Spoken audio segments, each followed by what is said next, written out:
Hello again, this is the Panama Paper Leak by Nick Rouse. Tax havens and offshore accounts have long been a benefit for the wealthy to minimize the taxes they pay in their own country. Mossack Fonseca is an offshore law firm that deals in such affairs. They were established in 1977 and operated primarily in Panama while establishing operations in over 42 other countries.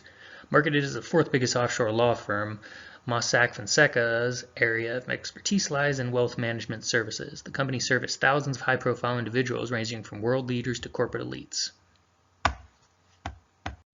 Understanding tax havens and their benefits takes little effort. Income is routed to a country that has little or no income tax and then processed through that country under their tax laws. And if they don't have any tax laws, then they don't pay taxes. An example is a person buying a candy bar from a store in the U.S. The sale is processed in the Cayman Islands and deposited into a bank account there. This avoids income tax in the client's country that they reside in, as well as conceal their money. While this act is not illegal, the act of not disclosing the income to the individual's tax collector in their home country is illegal. So in the U.S., we would disclose it to the IRS. In 2016, Mossack Fonseca fell victim to one of the largest data leaks in history. More than 11 million files were leaked to the International Consortium of Investigative Journalists, who then share the data with multiple other media outlets. The information showed that billions of dollars have been withheld from various governments. The source has been unnamed to this day, but the ramifications have put an end to Mossack Fonseca and exposed hundreds of individuals evading taxes. Mossack Fonseca claimed innocence on the grounds that their work was illegal and they dealt with middlemen between themselves and the corporations or individuals they were servicing. What the corporations and individuals chose to withhold from their tax collectors is on them. Today, Mossack Fonseca has been dissolved into nothing. The damage of their reputation deterred new clientele from soliciting their services, and the legal impact it had on their current clientele prompted them to end their business with them. Over 14,000 people were identified in the leaked documents, such as the President of Russia, the Prime Minister of Pakistan, and multiple British politicians, with over 214,000 companies incorporated into Mossack Fonseca. These are also known as shell companies. The ethical issues presented in this case aren't just issues that befell the nations affected by the tax evasion, rather Mossack Fonseca's clients whose data was not properly secured. Companies have a duty to protect their customers' information. The individual who presumably leaked the information may have been an employee with access with all of the data, though it would be an admirable whistleblowing situation because crimes were being committed. It's a heavy violation of privacy and attorney-client privileged information. Looking at the outcome, this was definitely a positive event for the world. Paying taxes helps countries provide social services to the general population. When those taxes aren't paid, there are people who go without health care or food. Shedding light on loopholes, such as how the rich route their money through tax havens, will help governments close them and make sure everyone, especially corporations, are paying their fair share to ensure the stability of the population, economy, government, and the rights of all its citizens.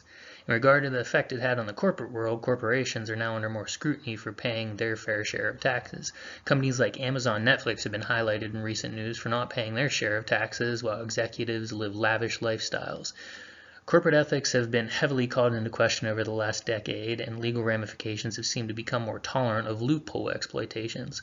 Presidential candidates such as Bernie Sanders and Andrew Yang have identified this issue and used it in their campaigns in the most recent elections. This is ultimately a negative effect on the corporate world due to the fact that many consumers now view all corporations and elites as crooks evading taxes. Though there weren't many big U.S. names in the leaked data, this was just one firm that was exposed. There are more than likely hundreds of them operating under the radar, depriving millions of people of their basic human rights. Governments need to adapt and invest more resources into making sure everyone is following tax laws. The ultimate resolution of this scandal was that Mossack Fonseca shut down a year after the data leak due to unrecoverable reputation damage and the loss of clientele. This was an extensive tax avoidance service on a worldwide scale that affected the global economy and prompted significant policy changes not only within corporations, but also in various nations' governments. The level of this investigation led to a Pulitzer Prize being awarded to the ICIJ and some of the other media outlets who were involved in releasing the data. Multiple countries have already launched investigations and recouped billions in back taxes. Individuals involved are being prosecuted and some are resigning from their positions.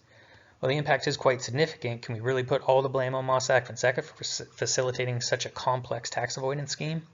Though they claim to be operating legally and under the guidelines of anti-money laundering laws, their services were facilitating illegal activity by their clients who were violating the anti-money laundering laws. It's the same as selling children spray paint. They're likely going to misuse it, but at least the company's making a sale. Mossack Fonseca is quoted as saying, "It cannot be blamed for failings by intermediaries who include banks, law firms, and accountants. But many believe that turning a blind eye is the same as committing the crime yourself." Mossack Fonseca clearly lacked a code of ethics, but had extensive knowledge of the applicable laws in an effort to justify the nature of their business. Providing the means to commit a crime is unethical, and they don't seem to realize that. Or perhaps they do realize it, but maintain a sense of innocence, or to maintain a sense of innocence, they have convinced themselves that their services were just misused and they themselves are the victim. Convincing oneself of an alternate truth is a difficult task, but provides more plausible deniability. Data breaches are nothing new. Companies are continuously having to update their policies and data protection measures against hackers and rogue employees. In 2017, shortly after Mossack Fonseca's breach, Equifax's customer data was also compromised. This breach exposed sensitive information on 147 million people. What makes it worse is that their customers had their data involuntarily collected, given that Equifax is a crediting agency. There is no surefire way to fully protect information. Those who seek to obtain it may only be deterred by companies continuously updating their protection and handling policies. Considering Mossack Fonseca is now defunct, there is little a recommendation could do for them. Prior to the data breach, policies and who may access the information may have prevented the leak.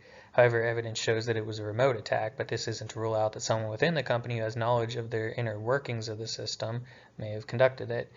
Anyone with that knowledge can easily navigate the systems remotely. However, Mossack Fonseca has been identified as having an extremely elementary cybersecurity system with inadequate protection. Whatever the case may be, weaknesses in cybersecurity should have been addressed and remedied given the amount of money that was being managed and the profiles of the clientele. It was their duty to their customers to maintain their security. You can never have too much cybersecurity. A recommendation to other companies in response to this issue is that they should control their data to the point that accessing it is a daunting task for themselves. Another recommendation is to put a heavier emphasis on the whistleblower system. Who knows how many times whistleblower was curbed in the Mossack Fonseca case? There are laws in place to protect individuals who wish to expose illegal activity within their company. Had someone successfully made a report to authorities before the breach, the information of the tax evaders may have been controlled better. In summation, Mossack Fonseca built an empire that facilitated tax evasion on a global scale. This highly unethical activity undoubtedly attracted attention. Having more secure information technology would have prevented a breach of data. However, not providing services that allow others to commit crimes more easily would have best protected them from the unwanted attention in the first place.